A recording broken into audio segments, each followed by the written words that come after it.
భార్య గర్భంతో ఉన్నప్పుడు గర్భ సంస్కారములు చేస్తారు. ఆ గర్భంలో ఉన్న జీవుడు ఎవరొస్తున్నాడో తెలియదు. ఒక్కొక్కసారి శత్రువు పుత్రుడుగా వస్తాడు బాధ పెట్టడానికి, కొడుకుగా వచ్చి ఏది మాట వినడు.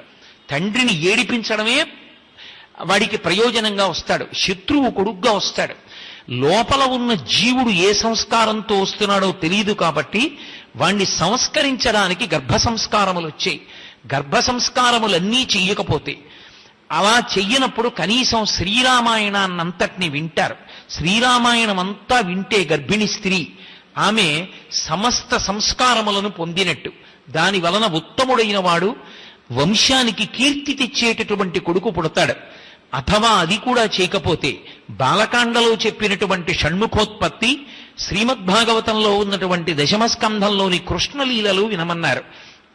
అవి రెండూ విన్నా కూడా ఉత్తముడైనటువంటి కుమారుడు జన్మిస్తాడు అని.